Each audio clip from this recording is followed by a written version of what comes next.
Welcome to plot cap Hindi. 1907 को ओरिगोन में एक घर के अंदर छोटी सी बच्ची को दिखाया जाता है। उसी वक्त उसके घर के बाहर एक गाड़ी आके रुकती है। वो बच्ची अपना कैमरा लेकर उस गाड़ी के करीब जा रही थी तो पीछे से कोई उसे आवाज देकर बुलाता है। जब वो पीछे मुड़कर देखती है तो उसे कुछ नजर नहीं आता। फिर अचानक एक अजीब आदमी उस बच्ची के सामने आकर उसे बर्थडे विश करता है। 20 ईयर के बाद 1999 को सीन शिफ्ट होता है, जिसमें FBI एजेंट ली के बॉस ने मीटिंग में बुलाकर उसे ओरिगोन में होने वाले कत्ल और खुदकुशी के केस के मामले में हर एक घर में छानबीन करने का ऑर्डर देता है। फिर ली एजेंट फिस्क के साथ छानबीन के लिए एक एक घर डोर नॉक करके पूछते हैं। एजेंट फिस्क एक घर का डोर नॉक करता है। अचानक उस घर से कोई आदमी फायर करके उसे मार देता है। उसी वक्त एजेंट ली गन लेकर घर के अंदर जाते ही वहाँ मौजूद क्रिमिनल को गन से एम करके पकड़ लेती है। फिर एजेंट कार्टर ली को अपने साथ ओरिगोन सिटी जाकर बताता है, जहां पर कई सालों से फैमिलीज के मर्डर्स हो रहे हैं, जहां पर पहले डैड अपनी डॉटर और वाइफ को मारता है, फिर अपने आप को मारकर खुदकुशी कर लेता है। इस तरह मजीद 10 फैमिलीज के साथ ये वकुआ हो चुका है। उनके मरने के बाद वहां पर एक चिट्ठी मिलती है जिस पर सिर्फ एक लफ्ज लॉन्ग लेग्स लिखा होता है। चिट्ठी पर लिखी हुई हैंड राइटिंग घर के किसी भी सदस्य से नहीं मिलती। जितने भी घरों से हमें ये चिट्ठी मिली है उनकी हैंड राइटिंग सेम थी। आज तक हम इस बात को नहीं जान सके कि इस सब के पीछे किसका हाथ है। फिर एजेंट कार्टर ली को अपने ऑफिस में ले जाकर इन फैमिली की तस्वीर दिखाते हुए कहता है, इन फैमिली में हर महीने की 14 तारीख को बेटी पैदा होती है। उसी वक्त उन फैमिलीज के मर्डर की फाइल देते हुए कहता है, तुम्हें इस केस को सॉल्व करना होगा। फिर ली एक रूम में केस को स्टडी करते हुए सो जाती है। उसी वक्त कार्टर वहां आकर ली को नींद से जगाकर एक क्लब में ड्रिंक करने के लिए ले आता है, जहां ली उसे बताती है अगर वो क्रिमिनल चिट्ठी लिखकर ना छोड़ता तो हमें इस बात का पता भी नहीं लग सकता कि मर्डर किसने किया है। ड्रिंक करने के बाद एजेंट कार्टर ली को अपने घर ले जाकर अपनी वाइफ और बेटी से मिलवाता है। उसकी बेटी रूबी ली से बातें करते हुए बर्थडे पर इनवाइट करती है। उसके बाद ली गाड़ी से अपने घर पहुंचकर मॉम से फोन पर बात कर रही होती है कि अचानक घर का डोर नॉक होता है। वो अपनी मॉम की कॉल काट कर गन उठाते हुए डोर के पास जाकर पूछती है, आप कौन? बाहर से जवाब ना मिलने पर ली पीछे वाले डोर से गन लेकर बाहर जाती है तो वहाँ कोई नहीं होता। फिर ली अपने रूम में वापस आकर टेबल पर रखी एक चिट्ठी देखती है तो ली चिट्ठी को खोलकर पढ़ती है, जिसमें उसके बर्थडे के लिए विश किया गया था। साथ में ये भी लिखा था कि अगर तुमने मुझे ढूंढने की कोशिश की तो मैं तुम्हारी मॉम को मार दूंगा। उसी वक्त एजेंट कार्टर ली को कॉल करके अपने ऑफिस बुलाता है। एजेंट ली गाड़ी से उसके ऑफिस पहुंचती है तो कार्टर ली को अपने साथ एक फैमिली की डेड बॉडी दिखाने के लिए ले जाता है। वहां पहुंचकर देखते हैं कि उसका खौफनाक तरीके से मर्डर किया गया। उसके बाद ली अपनी मॉम को कॉल करके कहती है, FBI ने मुझे एक इम्पोर्टेंट केस दिया है, मैं इस केस को सॉल्व करने में बिजी हूँ, इसलिए आपसे मिल नहीं सकूंगी। इधर अखबार में ये खबर छप चुकी थी कि शैतान ने एक बार फिर ओरिगोन में एक फैमिली को खौफनाक तरीके से मार दिया। दूसरी तरफ रात को इस शैतानी चिट्ठी पर ट्रायंगल जैसी शेप बनाकर एजेंट कार्टर के ऑफिस पहुंचकर बताती है कि मैंने इन चिट्ठियों को इकट्ठा करके इस बात का पता लगा चुकी हूं कि जिस फैमिली की मौत होती है तो उनमें हर महीने की 14 तारीख को बेटी पैदा होने के 6 दिन बाद उनका मर्डर कर दिया जाता है। ली कार्टर को कहती है, अभी 14 तारीख में 3 दिन बाकी हैं। वो शैतान दोबारा से ओरिगोन फैमिली पर हमला करने की कोशिश करेगा। फिर रात को ली और कार्टर एविडेंस ढूंढने के लिए कैरी के फार्म हाउस पर आते हैं तो वहाँ एजेंट कार्टर एक बंद दरवाजे को खोलता है। उसके अंदर एक डॉल मिलती है। फिर उस डॉल को डॉक्टर के पास ले जाता है। डॉक्टर डॉल के ब्रेन से एक बॉल निकालते हुए बताता है, इस डॉल को किसी इंसान ने अपने हाथों से बनाया। फिर इस बॉल से मैग्नेट चिपकाता है जिसके कारण कुछ आवाजें पैदा होती हैं। इधर ली की मॉम रुथ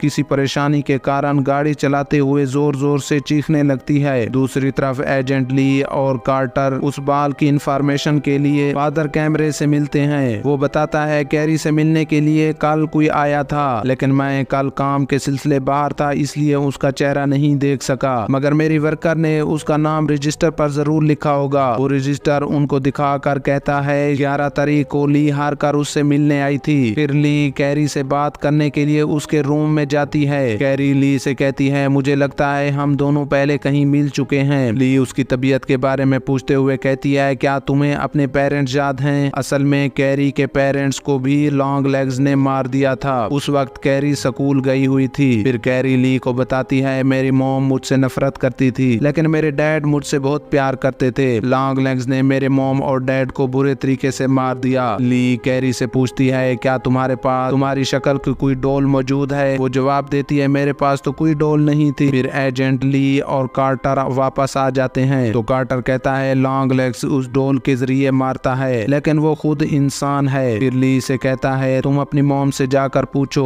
जब तुम छोटी सी बच्ची थी तो वहाँ तुम्हारे घर आया था। फिर एजेंट ली ऑफिस से सीधा मॉम के घर जाती है। ली घर पहुंचकर अपनी मॉम से मिलकर कहती है, जब मैं छोटी सी बच्ची थी तो मेरी सालगिरह पर हमारे घर कौन कौन आते थे? रुथ कहती है, इस दुनिया में हमारा कोई रिलेटिव नहीं है और ना ही कोई हमारे घर आता था। फिर फ्लैशबैक में दिखाया जाता है, रुथ एक बॉक्स से कुछ तस्वीरें उठाकर देखते हुए डर जाती है। मूवी के स्टार्ट में जिस बच्ची को हमने कैमरे के साथ अजीब आदमी की तस्वीर खींचते देखा था, असल में वो बच्ची ली ही थी। जब उस अजीब आदमी की तस्वीर खींच रही होती है तो उसी वक्त रुथ वहाँ आकर उस आदमी से कहती है, तुम यहाँ क्या कर रहे हो? वो अजीब आदमी कहता है, मुझे अपने घर में रहने के लिए जगह दो, अगर तुमने इनकार किया तो मैं तुम्हें मार दूंगा। अब सीन वापसी शिफ्ट होता है जहाँ ली अपने घर अजीब आदमी की तस्वीर लेकर एजेंट कार्टर को दिखाते हुए कहती है, अब मेरी मॉम को अच्छी तरह से कुछ याद नहीं। फिर इस तस्वीर के जरिए ली और कार्टर अजीब आदमी को ढूंढने के लिए जाते हैं। जो बाल उन्होंने डोल के ब्रेन से निकाली, उसी वक्त बाल और तस्वीर के जरिए उसे ढूंढ लेते हैं। उसी वक्त FBI के एजेंट वहां पहुंचकर उसे अरेस्ट करके कैमरे के सामने इन्वेस्टिगेशन करते हैं। असल में ये अजीब आदमी ही लॉन्ग लेग्स होता है। उस कैमरे का कनेक्शन ऑफिस की टीवी के साथ जुड़ा हुआ है जहां पर सारे FBI एजेंट लॉन्ग लेग्स को देख रहे होते हैं। लॉन्ग लेग्स इन्वेस्टिगेशन के दौरान एजेंट ली से मिलने का इसरार करता है। FBI एजेंट लॉन्ग लेग्स से पूछते हैं, तुम ली को कैसे जानते हो? वो कहता है, ली मेरी फ्रेंड है। उसी वक्त एजेंट ब्रोनिंग टीवी को ऑफ करती है। फिर एजेंट ब्रोनिंग ली से कहती है, लॉन्ग लेग्स तुम्हें कैसे जानता है? ली कहती है, मेरा इससे कोई ताल्लुक नहीं। मुझे लगता है लॉन्ग लेग्स इस काम में अकेला नहीं है। हमने उसे तो अरेस्ट कर लिया मगर आज 13 तारीख है, उसका दूसरा साथी